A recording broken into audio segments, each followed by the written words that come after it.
За тэгэхээр монголчууд энэ эдийн засгийн алуурчид гэдэг нэр томьёог сонсоод багагүй хугацаа өнгөрлөө. Анх ийм зүйл байдгийг одоо та анх олон нийтэд монголчуудад хүргэж хөөх одоо ийм зүйлээр бид нар явцсан юм уу гэд маш их цочирдож хүлээж авсан тэр үеэс хойш 10 жил өнгөрлөө л да харамсалтай энэ өөрчлөгдсөнгөө.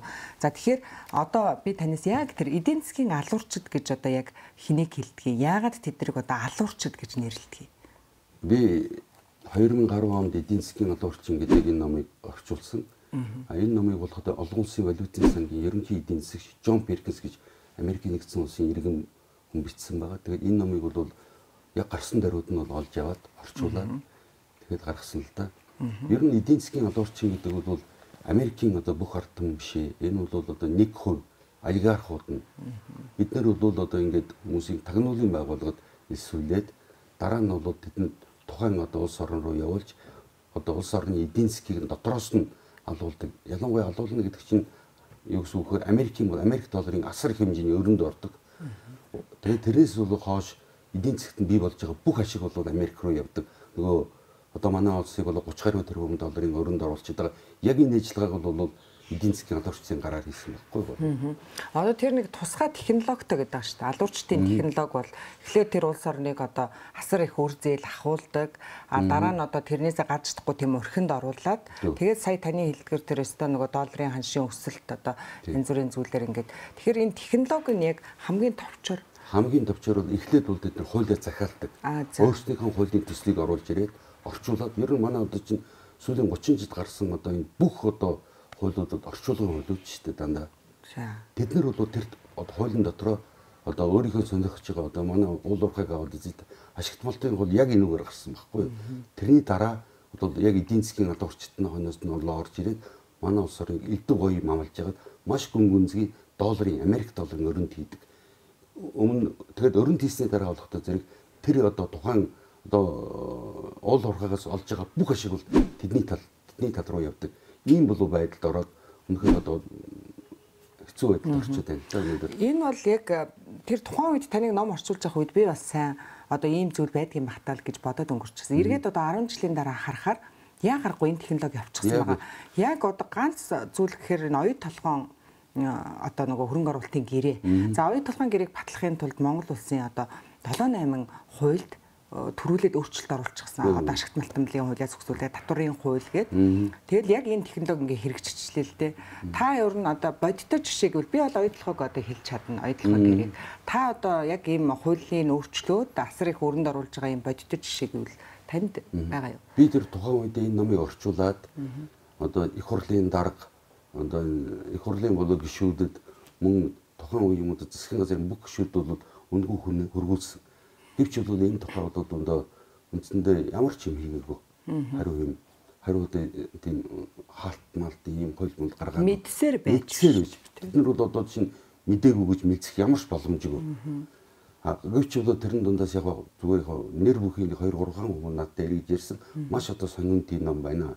Гэвч энэ бол дахиад нөгөө нам бүлгийнхэн ахлагчийн үгэнд бол бүгдээрээ бол нэг дор одоо коноптарж үнэндээ нэг хүнтэй адилхан нэг хүн бол олон удаа эрэхтэй болчихж байгаа ийм хэлбэрээ. Тийм учраас бол одоо ингээд бие даанэр дэвшигчнэр бол ороод юм хийж чадахгүй гэж энэ шиг бол худлаа юм байхгүй. Ер нь бол зүгээр ингээд дашамд хэлэхэд жавхлан хөртлөө яг ийм бодлогоор орж ирсэн гэж би бол үздэг. Мэдээ тэр хүн бол сайн сайхан одоо залуу тэгээд сайхан дуулдаг залуу өөрөө бол нэг судлаагүй нэг зориуд санаагаар яг дараа нь бол одоо энэ технологиг хэрэгжүүлэх гэж орж ирсэн. Тэгээ ер нь бол манайд одоо тэр цагаас хойш эдийн засгийн алуурчид орж ирснээс хойш манай одоо ингэ уул уурхай гэдгийг одоо урд нь 1992 оны хамгийн гол одоо уул уурхайн асуудлыг анх гаргасан 92 оны асуудал багхгүй. Тэнд ч манайхыг бол нөгөө олон улсын валютын сан Дэлхийн банк, Дэлхийн худалдааны байгууллагад одоо элсүүлнэгээд тэгээд тэр эсгэж байгаа орн бол заавал гэрээнд гарын ус зурдаг. Тэдний одоо тавьж байгаа нөхцөлийг зөвшөөрч. Тэгээд нэг хэсэг бүлэг улсуудыг аваачаад гарын ус зурсан. Энэ бол одоо Монгол орныг Монгол банкны бол одоо Монгол банк урд нь манайд төгрөгөө болгох зэрэг дотроо эдийн засгийн хэрэгцээ шаардлагыг зориулж төгрөгөө бол одоо эмис хийж энэ бүх хэрэг алдсан. Одоо үндсэндээ Америк долларыг бол олж иж гаргадаг болсон. Бид нар бол байгаль орчноос сүйтгэж байгалийн нөөц баялгаа тэдний хэлсэн үнээр зарж иж нэг хэсэг одоо Америк доллар олдог. Эсвэл хөрөлцөхгүй бол бид нар гадаадаас зээл авчиж Америк доллартай болсны дараа Монгол төгрөг бол одоо бий болж тэгээд тэрийг бол эдийн засгийн эргэлтэнд оруулдаг. Ийм бол байдлаар бидний хөгжил дэвшиг 30 жил боомлоод яваад байгаа. Энэ бол яг тэрний эдийн засгийн алуурчдын гол хийдэг бол харт техник юм л да. Тий, одоо тухайлбал өнгөрсөн нийгмийн үед бол тэр төгрөгийн ханш бид нар ерөөс тэр долларын ханш маш биднэрт хамаагүй байсан. Одоо бол ингээд өдөр тутам өглөө босол ирэхэд долларын ханшны өөрчлөлтөнд бидний халаасанд байгаа мөнгө одоо ингээд байхгүй болоо. Авах чадваргүй болгочихж байгаа. Энэ бол одоо чинь энэ ялангуяа бол сүүлийн үеийн шинэ колонич, неоколонич гэж яриад байгаагийн энэ чи арай өөр замаар одоо хийгээд өөр арга технологиор хийгээд байгаа болохоос дээр үеийн одоо чинь тэр болчуудыг төмөр хинжээр одоо дөнгөлдөг байсан бол одоо бидний бүгдийг нь улс оронтой ард түмэнтэй хамт өрийн бол энэ гинжээр дөнгөлчөөд байна. Ийм учраас энэ гинжийг тас одоо татан хаяхын тулд чинь бидэнд суур өөрчлөлт хэрэгтэй. Суур өөрчлөлт, үндсэн хуулийн суур өөрчлөлт. Бид нар одоо өөрийнх нь ард түмний сайн сайхан ирээдүйн төлөө өөрийнх нь ард түмний одоо хүсэл эрмэлзлийг илэрхийлсэн ийм бол үндсэн хуулийг суурьаар нь өөрчлөх хэрэгтэй. Энэ удаагийн үндсэн хуулийг бол би олон одоо чинь санал тавих гэж одоо дэшээ оруулж хэсүүлэнд оруулах гэж үзсэн л дээ. Гэвч ямар ч амжилт олоогүй. Тийм учраас бол одоогийн энэ бол одоо саяхны орсон үндсэн хуульд орсон өөрчлөлт бол би дахин хэлгээд эдгээр зөвхөн өөрийнх нь энэ одоо эдийн засгийн алуурчдын одоо гар хөл болсон энэ дэглэм би ман дэглэм хэлж байна. Эдгээр бол өөрсдийнх нь энэ нойрхлыг цаашид хадгалан үлдээх гэсэн. Мөн бол одоо гадна дотоодын энэ хулгайч нартай бол одоо лоерчтэй нийж эх орноо томн дээрэмж байх гэсэн энэ байдлаа бид хуульчилсан байна. Үндсэн хууль гэдэг бол бусад бүх хууль бол үндсэн хуульд одоо зогсож гардаг учраас ингээ бидний тавилан болгочихж байгаамаа. Ийм учраас бол энэ асуудлыг бол бид нар хүлээж авч болохгүй. Би иргэн хүнийхээ хувьд бол нэг эсэргүүцэж байгаа. Тэгэхээр үндсэн хуулиас ер нь тэр өөрчлөлтийг хамгийн гол өөрчлөлт чинь ер нь бол төрийн эргэлт хувьсгалын дараа бол тэр бүх одоо өөрсдийнхөө урд тавьж исэн зорилгыг үндсэн хуулиар бол баталгаажуулж авдаг. Яагаад гэхээр дахин хэлье. Энийг бол одоо чинь бүх ард түмний тавилан болчдөг учраас би эрхцүүд одоо чинь Монгол улсад амьдарч байгаа бол би хуулийн дор амьдрын бүх гарцсан одоо салбар хууль бол гагцхүү бол үндсэн хууль зогсож гарах хэрэгтэй. Ийм шалгуур тавьдаг учраас үндсэн хуулинд нь тэр хамаг гол юмудаа хийгээд явчихж байгаа. Өнөөгийн манай одоо чинь үндсэн хуулийг авдсан бол эрхчлөө одоо тийм өгнүүд л одоо зоглох болохоос 186 удаа байсан. Би тэрийг бол одоо чинь тийм шүлтийн аргаар бол төвж үтсэн л тэгээд тэнд одоо үүрэг хариуцлагын тухай нэг үг үсгэж байхгүй. Ийм л одоо байдлаар бол зүгээр нэг сайхан үгийн цуглуулга болсон юм. Тий, одоо тэгээд манайх тэр үедээ бас мэдэхгүй одоо олон улсын валютын сан, Дэлхийн банк гэл энэ хөтөлбөрүүдэд хамрагдаж одоо тэгхтээ тэрийг юу гэж ойлгуулж ирсэн гэхээр энэ бол одоо Монгол улс дэлхийн жишгт хүрж байгаа юм аа. Одоо энэ олон улсын төвшөнд ингээд алхаж байгаа. Тэнд одоо баг одоо Монгол улсыг ингээд тоож тий ингэж авч илжж байгаа. Одоо тийм зүйл гэж юм тарих угаалт бас юм. Тарих угаалт маш их гэсэн. Ер нь бол ингээд манай одоо энэ эрх баригчдын хийгээд байгаа алхам болгох зэрэг чинь нөгөө одоо чинь далайн цаанаа бол тэр эзэдтэй таалагдах гал байгаа гол. Өнөөдөр бол одоо ингээд 4 жил тутам бол Монгол улсын эдийн засгийн юм байж хаад сонгуул хийгээд байгаа чинь нөгөөдөлтэй бол одоо чинь эзэдтэй таалагдаж Монгол улсыг нэг ардсан гэсэн тийм шошготой бол одоо байдлаар ардсан улсыг одоо төлөөлж тэд нэр байж байгаа юм шиг ийм байдлаар хийгээд байна. Тэгээд 4 жил тутам бол ингээд улс орондоо олон удаа бол би сануулж ирсэн урд нь энэ 4 жил тутам явуулж байгаа миний төрийн эргэлт юм аа. Одоо урд намынхаа бүх юмыг үүсгээд бол хүмүүсийн халд солиод ингэж явдаг. Ийм байж байгаа Монгол орны эдийн засаг одоо тогтвортой хөгжих энэ тухай яриа бол байж болохгүй. Гэсэн ч одоо тэд нөгөө 2030 он хүртэл тогтвортой хөгжлийн хөтөлбөр гэдэг нэг тийм яг эдний бүр неолиберал одоо тийм гоё үгийн цуглуулгаар нэг тийм юмыг бол бид нар хийгээд энэ дэглэмийг цааш нь хадгалж үлдэх гол зорилготой гэдэг нь тэрийг бол тодорхой харагдаж байгаа. Өнөөдөр нэг мэдэхэд л бид нар одоо саяхан л одоо Монгол улсын нэг иргэн 5 сая төгрөгийн өртөө байна гэд мэдэгдэж байхад одоо ПУПА болол яахаар одоо би ингээд 5 сая зүг зүгрэж байгаа 5 сая төгрөгийн өрөнд орчихсон ингээд ярьж ирсэн.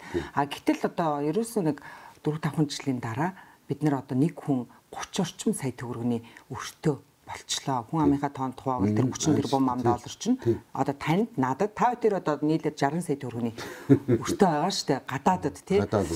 Тэгэхээр нөгөө надаас хамааралгүйгээр л яг ийм зүйл болчдөг. Гэтэл энийг яагаад үннийг нь өнөөдөр хилээд тий би дахин хэлэхэд бол эдгээр чинь нөгөө гадаадд байгаа Английн одоо Америкийн бол одоо ингээд дарлал боолчлол бол орцсон байгаагаа бол манай эрх баригчид ард түмнээс нууж зөвхөн өөрийнхөө хувийн ашгийг бол зүтгүүлж байгаа учраас ер нь хүмүүс энийг байдлыг бодит байдлыг бодит байдал шүү дээ. Өнөөдөр бидний амьдрал айл гэрхүүхэд бол би одоо тухайлбал ингээд айлын за би одоо нэг айлыг ингээд авч явдаг байлаа. Би өөртөө одоо би олж байгаа орлогоос илүү сарын орлогоос илүү би одоо хөрштэй тийм өртөө болчихсон бол би хамгийн түрүүн бол одоо ямар ч байсан тэр өрнөөсөө гарья. За түүний тулд би эхлээд одоо өөртөө одоо хөдөлмөрлөе. Өөртөө одоо бүсэж хангалдаг бол бүсэж хангалъя. Ингэж л би бол эрүүл ухаанаар бодоход ингэх л өстой. Гэтэл манай эрх баригчтай болохоор тэр өөр бол хамаагүй одоо бага хүүтэй зээл тэндээс аваад одоо тэрийг дарчнаа. Одоо чи байж гэл нэг юм те баг ингэж чи хөдөлмөрлөх хэрэг. Дахиад хэлэхэд 1992 онд бол манай олон улсын валютын сан Дэлхийн банкнд оруулаад өөрийнх нь гэрээндээ гарын үсэг зурулаад авсан учраас манай улсад бол одоо чинь бид нар цалин мөнгөтэй тэтгэврийг олохын тулд чинь Монгол төгрөг өөрснөө бол гүйлгэн дөрөвдгийг ихгүй болгоцсон байхгүй юу. Тэгээд тэдний хуулийг бол авсарч одоо орчуулаад тэдний одоо чинь бүх хүсэл зэргийг нь хууль болгоцсон байгаа. Гадаадын нэг одоо олигарх одоо манайд одоо чинь одоо ямар нэгэн үйл ажиллагаа явуулах ийм бол ийм хууль болгоцсон байна. Энийг нь бол манайхан орчуулад Монгол улсын хууль болгоод ингээ манай ард иргэдийн амьдралах бол 30 жил самраад ирлээ л дээ. Тэгээд гол нь бол би тэр тухайн үед бол эдийн засгийн алуурчны намжил гэдэг энэ номыг бол анхны ном байсан. Тэгээд тэрийг бол гаргаад ингэж яхад одоо хүмүүст хүргэж явах энэ мөчд бол Монгол улсын гадаад 1.6 тэрбум долларын өртөө байсан. Тэрбум долларын 10 жилийн өмнө намайг одоо яг ингэ сануулж явах үед. Тэгэхэд бол одоо сүүлийн 10 жилийн дотор бол ингээд 30 тэрбум өртөө аимшигтай бол өссөн байгаа. Одоо чи хүмүүс ойлгож байгаа. Ийм учраас энэ бол хизээч бид нар төлж чадахгүй.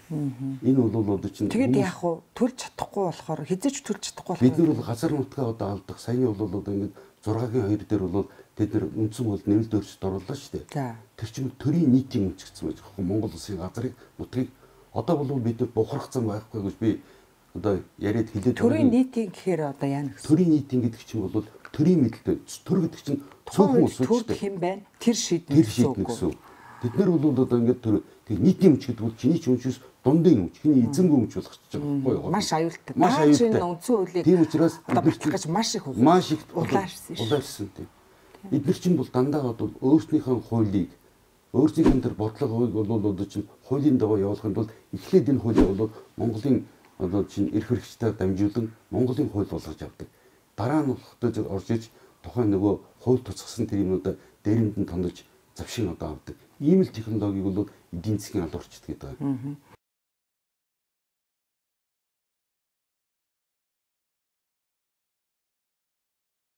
За тэгэхээр монголчууд энэ эдийн засгийн алуурчид гэдэг нэр томьёог сонсоод баггүй хугацаа өнгөрлөө. Анх ийм зүйл байдгийг одоо та анх олон нийтэд монголчуудад хүргэж хөөх одоо ийм зүйлээр бид нар явцсан юм уу гэд маш их цочирдож хүлээж авсан тэр үеэс хойш 10 жил өнгөрлөө л да харамсалтай энэ өөрчлөгдсөнгөө. За тэгэхээр одоо би танаас яг тэр эдийн засгийн алуурчид гэж одоо яг хэнийг хэлдгийг яагаад тэднийг одоо алуурчид гэж нэрлэдэг? Би 2010 онд эдийн засгийн алуурчин гэдэг энэ номыг орчуулсан. Энэ номыг болоход олон улсын валютын сангийн ерөнхий эдийн засагч Джон Перкинс гэж Америкийн нэгдсэн улсын иргэн хүн бичсэн байгаа. Тэгээд энэ номыг бол яг гарсан даруйд нь бол олж яваад орчуулад тэгээд гаргасан л да. Ер нь эдийн засгийн алуурчин гэдэг бол Америкийн одоо бүх ард түмэн биш ээ. Энэ бол одоо нэг хувь олигархууд нь бид нар бол одоо ингээд хүмүүсийн тагнуулын байгууллагад элсүүлээд дараа нь бол тэдэнд тухайн одоо улс орн руу явуулж одоо улс орны эдийн засгийг дотроос нь алуулдаг. Ялангуяа алуулна гэдэг чинь юу гэсэн үг вэ? Америк долларын асар их хэмжээний өрөнд ордог. Тэгээд тэрнээс бол хойш эдийн засгт нь бий болж байгаа бүх ашиг бол Америк руу явдаг. Нөгөө одоо манай улсыг бол 30 гаруй тэрбум долларын өрөнд оруулчихад байгаа. Яг энэ ажиллагааг бол эдийн засгийн алуурчдын гараар хийсэн байхгүй юу? Одоо тэр нэг тусгай технологитой гэдэг шүү дээ. Алуурчдын технологи бол эхлээд тэр улс орныг одоо асар их үр зээл ахуулдаг. Дараа нь одоо тэрнээсээ гарч чадахгүй тийм өрхөнд оруулаад тэгээд сая таны хэлдгэр тэр өстө нөгөө долларын ханшийн өсөлт одоо энэ зүрийн зүйлээр ингээд тэгэхээр энэ технологи нь яг хамгийн товчор бол эхлээд бол бид нар хуулиа захиалдаг. Өөрсдийнхөө хуулийн төслийг оруулж ирээд орчуулад ер нь манай одоо чинь сүүлийн 30 жилд гарсан одоо энэ бүх одоо хуулиудад орчуулгын хуулиуд шүү дээ дандаа. Тэд нар бол тэр хуулийн дотроо одоо өөрийнхөө сонирхож байгаа одоо манай уул уурхайг аваад үзээд ашигтмалтын бол яг энэгээр гарсан байхгүй. Тэрний дараа бол яг эдийн засгийн албан орчтны хойноос нь орж ирээд манай улс орны элдв гоё амлж ягаад маш гүн гүнзгий долларын Америк долларын өрөнд хийдэг. Өмнө тэгээд өрөнд хийсний дараа болохдоо зэрэг тэр одоо тухайн одоо уул уурхайгаас олж байгаа бүх ашиг бол тэдний тал руу явдаг. Ийм болов байдалд ороод үнэхээр одоо хэцүү байдалд орчод байна. Энэ бол яг тэр тухайн үед таныг ном орчуулж байгаа үед би бас сайн одоо ийм зүйл байдгийн багтаал гэж бодоод өнгөрчихсөн. Эргээд одоо 10 жилийн дараа харахаар яг гарахгүй энэ технологи авчихсан байгаа. Яг одоо ганц зүйл гэхээр энэ оюут толгоон одоо нөгөө хөрөнгө оруулалтын гэрээ. За оюут толгоон гэрээг батлахын тулд Монгол улсын одоо 7-8 хуульд төрүүлээд өөрчлөлт оруулчихсан. Одоо ашигт малтамлын хуулиас зөвсүүлээд татварын хууль гээд. Тэгэл яг энэ технологи ингээ хэрэгжчихлээ л дээ. Та ер нь одоо бодиттой жишээ гэвэл би бол оюут толгойг одоо хэлж чадна. Оюут толгой гэрээг. Та одоо яг ийм хуулийн өөрчлөлт асар их өрөнд оруулж байгаа ийм бодиттой жишээ гэвэл танд байгаа юу? Би тэр тухайн үед энэ номыг орчуулад одоо их хурлын дарга одоо их хурлын болоо гишүүдэд мөн тухайн үеийн одоо засгийн газрын бүх гишүүд бол үндгүй хүн хөргүүлсэн. Гэвч бол энэ тухай одоо дундаа үндсэндээ ямар ч юм хийгээгүй. Хариу тийм хаалт малт ийм хөлбөнд гаргаад мэдсээр байж. Бид нар бол одоо чинь мдээгүй гэж мэдсэх ямар ч боломжгүй. Гэвч бол тэрэн дундаас яг зүгээр нэр бүхийн 2-3 хүн надад эргэж ирсэн. Маш одоо сонин тийм ном байна. Гэвч энэ бол дахиад нөгөө нам бүлгийнхэн ахлагчийн үгэнд бол бүгдээрээ бол нэг дор одоо коноптарж үнэндээ нэг хүнтэй адилхан нэг хүн бол олон удаа эрэхтэй болчихж байгаа ийм хэлбэрээ. Тийм учраас бол одоо ингээд би та нар дэвшигчнэр бол ороод юм хийж чадахгүй гэж энэ шиг бол худлаа юм байхгүй. Ер нь бол зүгээр ингээд дашамд хэлэхэд жавхлан хөртлөө яг ийм бодлогоор орж ирсэн гэж би бол үздэг. Мэдээ тэр хүн бол сайн сайхан одоо залуу тэгээд сайхан дуулдаг залуу өөрөө бол нэг судлаагүй хүнийг зориуд санаагаар яг дараа нь бол одоо энэ технологиг хэрэгжүүлэх гэж орж ирсэн. Тэгээ ер нь бол манайд одоо тэр цагаас хойш эдийн засгийн албан орчид орж ирснээс хойш манай одоо ингэ уул уурхай гэдгийг одоо урд нь 1992 оны хамгийн гол одоо жуурхал уул уурхайн асуудлыг анх гаргасан 92 оны асуудал байхгүй юу. Тэнд ч манайхыг бол нөгөө олон улсын валютын сан Дэлхийн банк, Дэлхийн худалдааны байгууллагад одоо элсүүлнэгээд тэгээд тэр эсгэж байгаа орн бол заавал гэрээнд гарын ус зурдаг. Тэдний одоо тавьж байгаа нөхцөлийг зөвшөөрч. Тэгээд нэг хэсэг бүлэг улсуудыг аваачаад гарын ус зурсан энэ бол одоо Монгол орныг Монгол банкны бол одоо Монгол банк урд нь манад төгрөгөө болох зэрэг дотроо эдийн засгийн хэрэгцээ шаардлагыг зориулж төгрөгөө бол одоо эмис хийж энэ бүх хэрэг алдсан.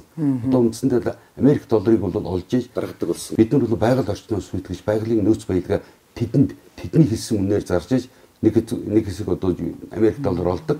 Эсвэл хүрэлцэхгүй бол бид нар гадаадаас зээл авчиж Америк доллартай болсны дараа Монгол төгрөг бол одоо бий болж тэгээд тэрийг бол эдийн засгийн эргэлтэнд оруулдаг. Ийм бол байдлаар бидний хөгжил дэвшиг 30 жил боомлоод яваад байгаа. Энэ бол одоо яг тэрний одоо эдийн засгийн албан орчдын гол хийдэг бол хар технологи юм л да. Тий, одоо тухайлбал өнгөрсөн нийгмийн үед бол тэр төгрөгийн ханш бид нар ерөөс тэр долларын ханш маш биднэрт хамаагүй байсан. Одоо бол ингээд өдөр тутам өглөө босол ирэхэд долларын ханшны өөрчлөлтөнд бидний халаасанд байгаа мөнгө одоо ингээд байхгүй болон авах чадваргүй болгочихж байгаа. Энэ бол одоо чинь энэ ялангуяа бол сүүлийн үеийн шинэ колоничлог, неоколоничлог гэж яриад байгаагийн энэ чинь арай өөр замаар одоо хийгээд өөр арга технологиор хийгээд байгаа болохоос дээр үеийн одоо чинь тэр болчуудыг төмөр хинжээр одоо дөнгөлдөг байсан бол одоо бидний бүгдийг нь улс оронтой ард түмэнтэй хамт өрийн бол энэ гинжээр дөнгөлчөөд байна.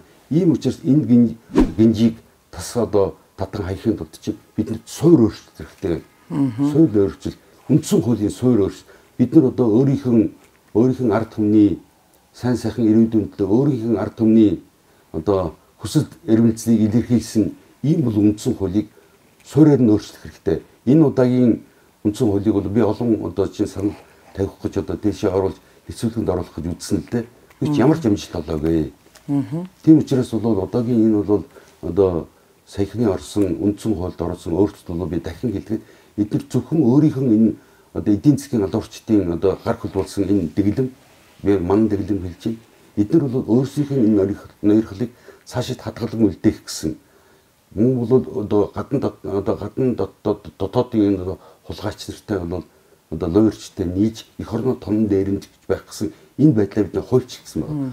Үндсэн хууль гэдэг бол бусад бүх хууль бол үндсэн хуульд одоо зогсож гардаг учраас ингээ бидний тавилан болгочихж байгаамаа.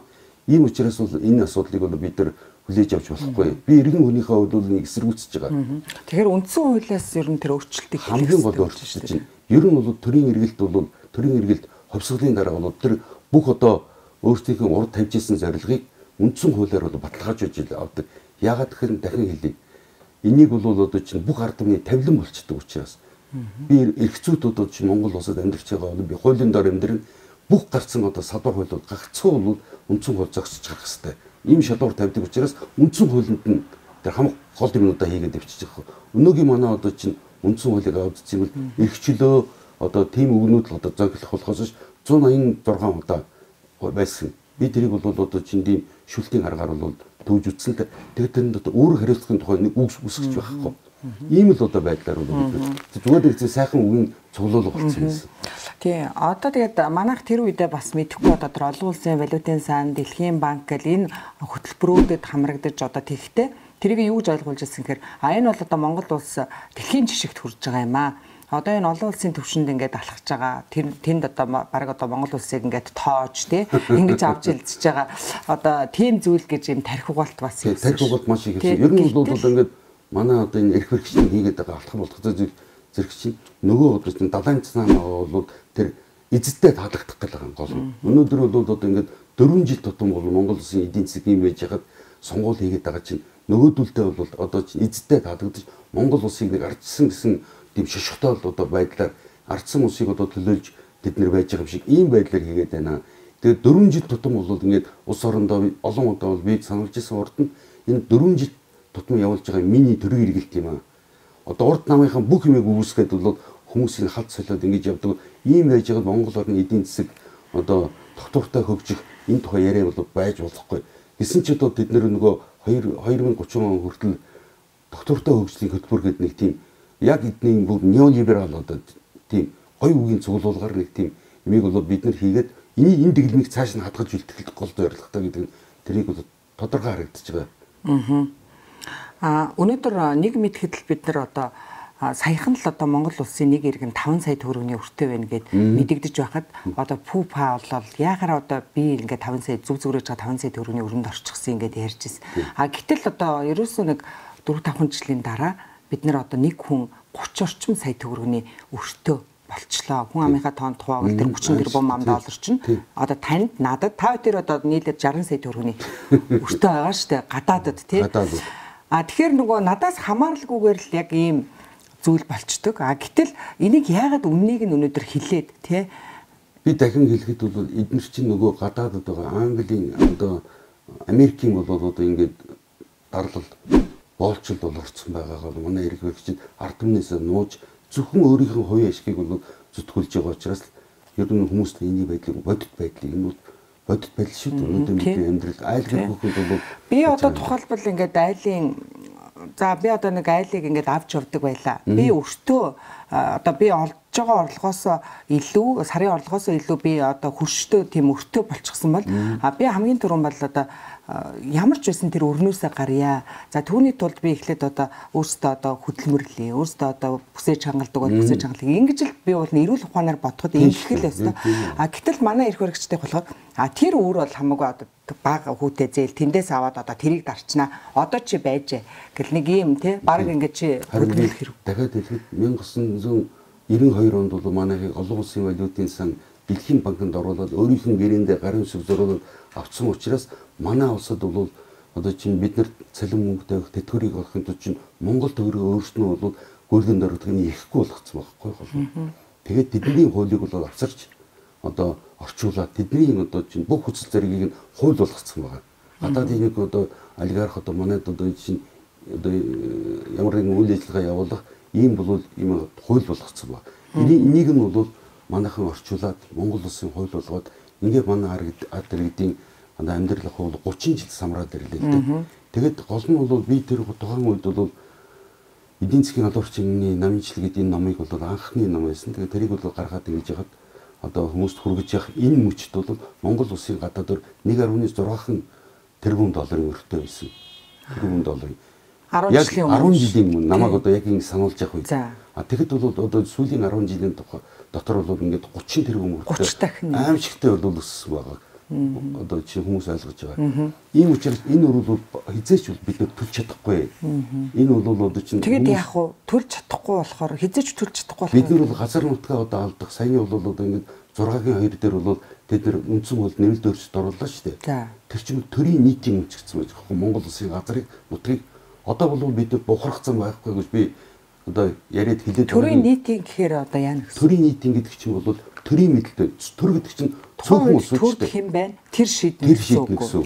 Бид нар бол одоо ингээд тэр нийтийн өмч гэдэг бол чиний ч өмчөөс дундын өмч чиний эзэнгүй өмч болох гэж байгаа байхгүй юу? Маш аюултай. Маш аюултай. Үндсэн хуулийг тийм учраас бичлэх гэж маш их улаашсан тийм. Эдгээр чинь бол дандаа одоо өөрснийхөө хуулийг өөрсдийнх нь тэр бодлогыг бол одоо чинь хуулийн дагуу явуулахын тулд эхлээд энэ хуулийг бол Монголын одоо чинь эрх хэрэгчтэй дамжуулан Монголын хууль болгож авдаг. Дараа нь болохтой орж иж тухайн нөгөө хууль туцгсан тэр юмудаа дээрэнд нь тондож завшин одоо авдаг. Ийм л технологиг бол эдийн засгийн аль орчит гэдэг.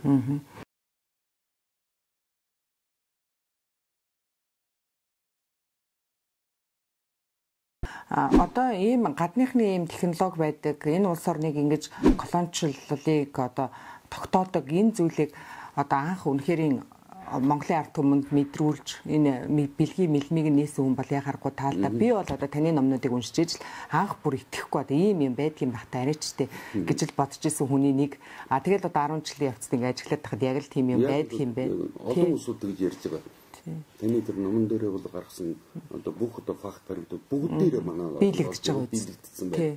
Та яаж анх энийг ер нь олж харж орчуулъя гэж би өөрөө бол миний үндсэн мэргэжил бол би инженер хэлтэй. Математик техникийн инженер. Тэгээд бол явж байгаа би 96 оноос хойш одоо манай энд бол одоо байгуулагдсан тэр санхүү эдийн засгийн дэд сургуульд ороод энэ зах зээлийн технологиг үзье судлаа. Зах зээлийн технологи тэрэнд ороод бол би ойлгосон. Би бол одоо тодорхой хугацаанд ажилласан амжилт амьдралын туршлагатай ийм байсан учраас тэр технологи амьдрал хэрэгжих ямар ч боломжгүй. Энэ бол зөвхөн бол одоо чинь улс орны эдийн засгийг самрах юм технологи байна. Тэрийг бол ойлгосон. Тэр цагаас эхлүүлээд ер нь бол миний гол судалгааны одоо ажлын эхлэл 98 оноос л бол одоо би сургалаад өгсөө. Тэгээд тэрнээс өг гол судалгаасаар өнөөдөр хэлдэг. 20 гаруй жил гэсэн юм чинь. Та тэгээд өмнө нь сонгуулиудад ягаад нэр дэвшдэг байсан? Анх удаа дэвшиж байна. Анх удаа бол би нэр дэвшиж байна. Одоо бол үнэхээр байдал бол маш. Та ингээ хүмүүс би энэ номыг орчуулад 10 жилийн өмнө ингээ гаргачихаар хүмүүс ирэхүш ойлгоод зөв хүмүүсээ сонгох байх гэж бодож ирсэн. Гэж бодож ин тийм үлээд мэдээж байсан. Хамгийн гол нь ер нь ямар нэгэн юмыг бол хийхдээ одоо чинь тэрийг ухааруулах, ойлгуулах хэрэгтэй хүмүүст ойлгуулж ийж. Тэг яг би хэлсэн шүү дээ би энэ номнуудыг орчуулад тэр тухайн үеийн бол одоо их хурлын дарга хурлын гишүүд мөн засгийн газрын болоо танхимын гишүүд бүгд ди төлбөргүй зүгээр хүнээр хөрвүүлж ирсэн байхгүй.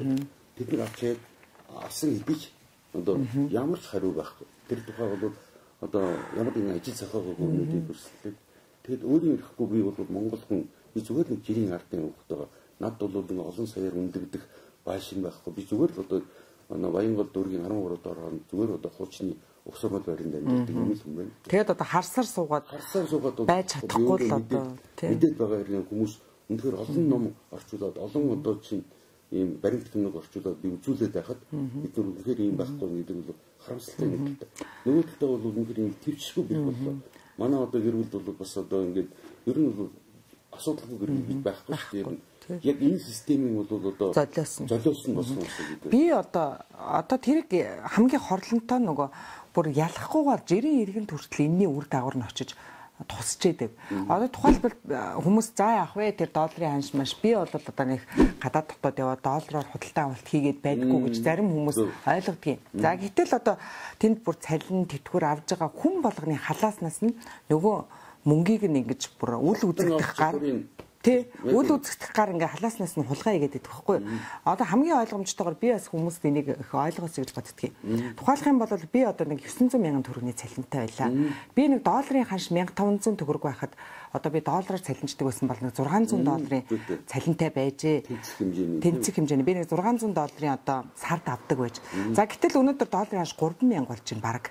За миний нөгөө 900 мянган төгрөгийн цалин хэвээрээ мөрчлөө би яг 300 мянган одоо 300 долларын цалинтай болсон. За миний нөгөө 300 доллар одоо хайчуу ахаад 900 мянган төгрөг маань байхгүй болсон байгаа. Хин хулгай эзэн. Энийг бол нөгөө мөнгө хүлэгч нар юм. Ер нь бол мөнгөний ханш гэдэг асуулт нь 90 оноос байхгүй байлаа шүү дээ. Ер нь мөнгөний ханш бол маш тогтвортой байсан.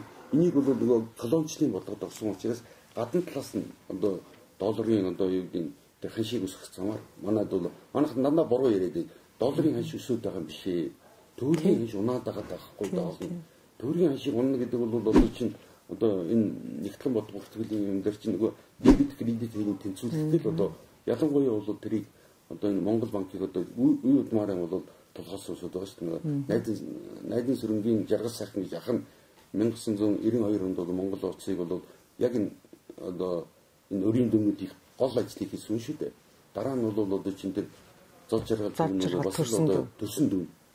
Тэр бол Монгол улсын мөнгийг бол ингээ 2 дахин унагцсан байна. Өчнөө бол завшаад тэгэхээр мэдээж одоо хүн болгоны нарийн зүйлэлдээ яг энэ явж байгаа технологи за энэ нийгмийн амьдралд болж байгаа энэ өөрчлөлтүүдэд энийг харж одоо олж харж сэхэрч хамгийн түрүүн харж байгаа хүмүүс бол яхаарахгүй сэхэтнүүд эдгийг. За тэгээд манай сэхэтнүүдийн нэг хэцүү нь одоо их бэртгчин болжээ. Мэдээд байгаа мөртлөө за би одоо энэ надад тамаатай юм штэ. Би нэг одоо намтай би нэг албан тушаал хашаад би энэ эзэмшсэн мэрэгжил боловсруулаа одоо өөрийнхөө төлөө зориулаад ингээл миний гэр бүл одоо болж ивэл болоо гэсэн нийтээр нэг манай сэхэтнүүд ийм л байдалтай ингээд өнөөдрийг болтол мэдсээр ээж одоо юугаар бол энэ бол одоо эрүүгийн хуулиар бол уг нь нөгөө үйл одоо гэмтэргийг мэдсээр ээж нуун дарагдуулах гэдэг тийм гэмтэргийг үйлдээд байгаа байхгүй өөрсдөө ч мэдэхгүйгээр асуудлыг бол мэдэж ойлгож байгаа хэрнээ бол эсвэл дээр бид нар чинь тухайн хийх ёстой иргэнийхэн үүргээр одоо зүгээр ер нь бол албан тушаалынхан одоо тухайн одоо эзэлжсэн албан тушаалын үүрэгт нь угаасаа байгаа шүү дээ. Энэ бол үндсэн хуулийн дээр ч гэсэн тэг заасан. Ийм ч эдгээр бол урагч нар байхгүй. Нөгөө урд нь бол одоо янз бүрийн одоо цензуртэй учраас бид нар юм хийж чадахгүй гэж хийдэг байсан. Нөгөө уран одоо зохиолчд, уран яруу найрагчд тэдэнд яагаад байна? Байхгүй шүү дээ. Одоо үндсэндээ 30 жилийн дотор бол Монгол улсад ямар нэгэн уншиг хүн бол аваад уншчих тийм арман зохиолууд гарсангүй. Дандаа хадны бол одоо чинь хамгийн үлдэх юмнуудыг нэг одоо орчуулдаг юм Necco гэж компани шүү дээ. Эдгээр хамгийн үлдэх юмнуудыг л гаргаад байдаг. Тэгээ ер нь бол элбэгдэрж энэ төр бол хэлсэн шүү дээ. Хүмүүс анзаараагүй өнгөрсөн баг. Бид нар бол одоо ардчилд яаж хандж ийн гэдэг бол бидний одоо чинь манай иргэдийн одоо ижил хүснүүдэд яаж хандж ийн гэдэг энэ хандлага тодорхойлогдсон гэсэн энэ үгийг бүр их хурлын одоо чинь танхимд хэлсэн шүү дээ. Энэ үгийг бол манайхан тэгэл нэг чихээр ороод нөгөө чихээр гал. Энэ байдал бол манай нөгөө үнэт зүйл гэдэг бол одоо чинь гэр бүл бол одоо эрэгтэй эмэгтэй хүмүүсээс бүрддэг. Ийм бол одоо нийгмийн бүтц байгууламжийг бол бид нар гэр бүл гэж бол хүлээн зөвшөөрдөг. Одоо яг одоо бид нар тийшээ явж байгаа байхгүй одоо манай улс оронд урд нь үн яг хар тамхи маш их эслээ. Манай залуучуудын үнэхээр эвдэр дуусла одоо харамсдаг. Тийм учраас бид нар цаг байгуулсан. Одоо өөр гарц байхгүй. Энийг бол төлхөн унахаас өөр гарц байхгүй гэдэг. Тий үнд зүйл гэснээс одоо юм байхгүй юу?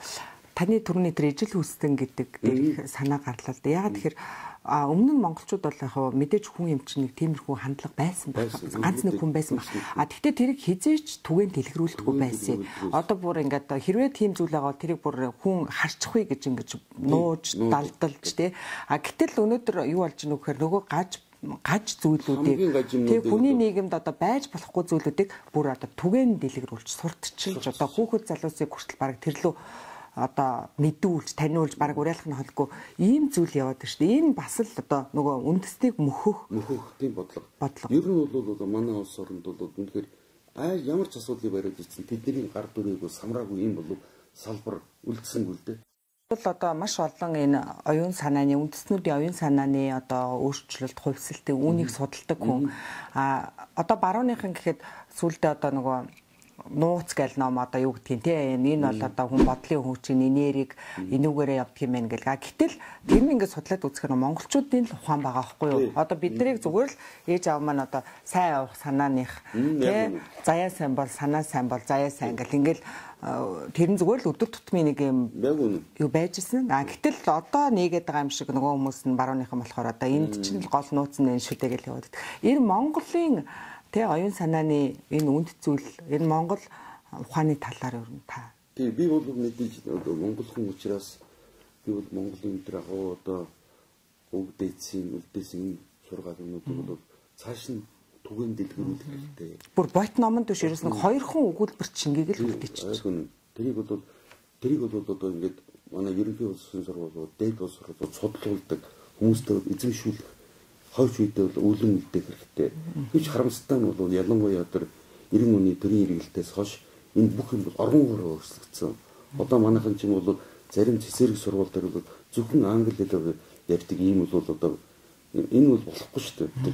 Төрөлх хэлний одоо бүрэн дүрэн эзэмш амжаагүй хүүхдүүдэд гадаад хэл заана гэдэг бол тэр чинь хэлээрээ дамжаад хэлээрээ тэр бол ард түмний соёлыг бол одоо чинь ямар нэг хэмжээр хүлээж авч байгаа. Энүүгээрээ дамжиж өөр хүн гадна тас нарахад монгол хүн бүх доторх одоо юм бүгдээрээ хатын харийн хүн болчихж байгаа байхгүй юу?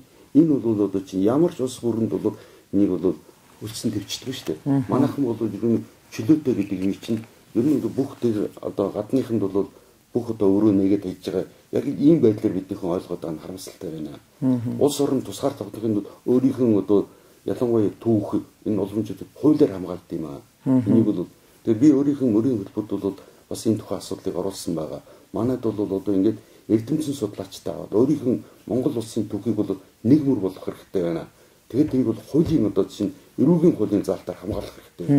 Тэгээ энийг бол элдв янзаар бол үжилтэн бичдэг. Нөгөө олон ургалд үзэл олон намын тогтцооч биднийг бутгах гэдэг гадны харийн технологи байхгүй юу да. Хамгийн муухай тэр чийлэлтэй тийм технологи байхгүй юу. Олон намын тогтцоо гэдэг бол ингээд өнөөдөр одоо 36 минуттай тийм үү? Ийм болцсон байна. Үнэхээр бол харамсалтай байна л да. Энийг бол ард түмнийг бидний цул нэгдмэл болохгүй гэсэн ийм бол санааг байнга гаднаас нь явуулж байна. Тийм учраас бид нар тэгээд жишээ нэгдлэг өчнөө одон жижиг одоо зүгээр ийм одоо ийм сонирхлуудаар хоорондоо бодохтой ингэж мөргөлдөөд хоорондоо бол ингээд эв дэнжингүй байна гэдэг бол гадныханд одоо Монгол оронд одоо Монгол орны цаашдаа бол тун дээр гэдэг чинь бол маш их хялбархан болгочихж байгаа байхгүй юу? Та бол одоо өнөөдөр их хурлын гишүүн болох гэдэг ингээд зорио явж байна. Хэрвээ та үнэхээр тэр их хурлын гишүүн болё гэсэн зорилго тавьсан бол уг нь та өнөөдөр энэ 2 намын аль нэгт нийлсэх ёстой байсан юм. Тэгвэл одоо та маш төвггүйгээр их хурлын гишүүн болно. Тэгээ дээрэс нь одоо та нөгөө намууд ч гэсэн одоо имижээ өсгөх гоё харагдах тий. Тэгээд та одоо заавал одоо би дагчийг сонгосны учир нь. Гол нь бол юу л дээ. Тэгвэл би одоогийн бол энэ намууд нэгдүгээр 90 оноос хойш үүсгэн зохион байгуулагдсан юм намууд байгаа. Ер нь бол би энд хэлэхэд ер нь олон намуудаас одоо нам эвслүүдээс над санал тавьсан. Та манай одоо нэрийн юмнуудыг бишээчээ гэж.